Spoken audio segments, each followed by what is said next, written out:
আসসালামু আলাইকুম।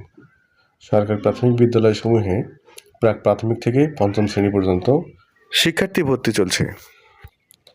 সারা দেশে বিভিন্ন ধরনের প্রাথমিক বিদ্যালয় রয়েছে। তার মধ্য হতে আপনি কেন সরকারি প্রাথমিক বিদ্যালয়ে আপনার সন্তানকে ভর্তি করাবেন?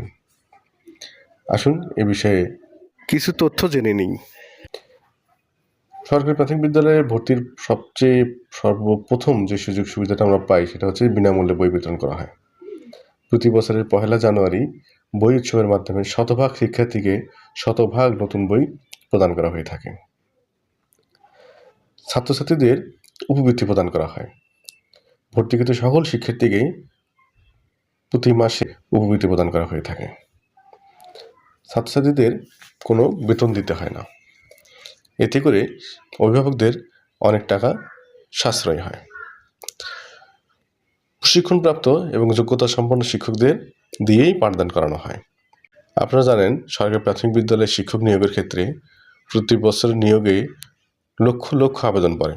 সেখান থেকে বিভিন্ন পর্যায়ে বাছাই করে মাত্র কয়েক হাজার শিক্ষককে নিয়োগ দেওয়া হয়, যেখানে বিভিন্ন বিশ্ববিদ্যালয় থেকে শিক্ষার্থীরা এসে আবেদন করে শিক্ষকতা পেশায় নিজেদের নিয়োজিত করার সুযোগ পায়। এছাড়া নিয়মিতভাবে শিক্ষকদের বিভিন্ন প্রকার প্রশিক্ষণ দেওয়া হয়। শ্রেণী পাঠদানের সময় উপকরণ ব্যবহার করা হয়। বাস্তব উপকরণ, অর্ধবাস্তব উপকরণ এবং বিমূর্ত উপকরণও ব্যবহার করা হয়ে থাকে। জাতীয় পর্যায়ে বিভিন্ন ধরনের খেলাধুলা এবং প্রতিযোগিতামূলক অনুষ্ঠানে অংশগ্রহণের সুযোগ থাকে। শারীরিক এবং মানসিক কোনো প্রকার শাস্তি দেওয়া হয় না। খেলাধুলা এবং সাংস্কৃতিক কর্মকাণ্ডে জাতীয় পর্যায়ে অংশগ্রহণেরও ব্যবস্থা রয়েছে। সরকারি প্রাথমিক বিদ্যালয়গুলোতে বর্তমানে সাউন্ড সিস্টেম দেওয়া রয়েছে এবং মাল্টিমিডিয়ার মাধ্যমে পাঠদান করানো হয়। অতিরিক্ত কোনো পাঠ্য বইয়ের চাপ নেই। বইয়ের ভারে কোনো শিশু ক্লান্ত হয়ে যাবে না। শ্রেণী পাঠদান পরিচালনার মাঝেই বিভিন্ন রকম ছোট ছোট মাইনর গেমসের ব্যবস্থা রাখা হয়। পঠিত বিষয়বস্তু শ্রেণী কক্ষেই পড়ানো হয়। বাড়িতে কাজের কোনো চাপ দেওয়া হয় না।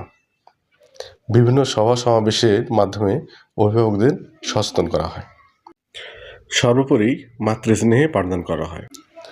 এসব কারণে আপনি আপনার সন্তানকে সরকারি প্রাথমিক বিদ্যালয়ে ভর্তি করাবেন।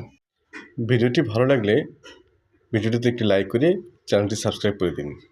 শিক্ষা বিষয়ক সংবাদ সবার মাঝে ছড়িয়ে দিতে ভিডিওটি শেয়ার করে দিন। ধন্যবাদ।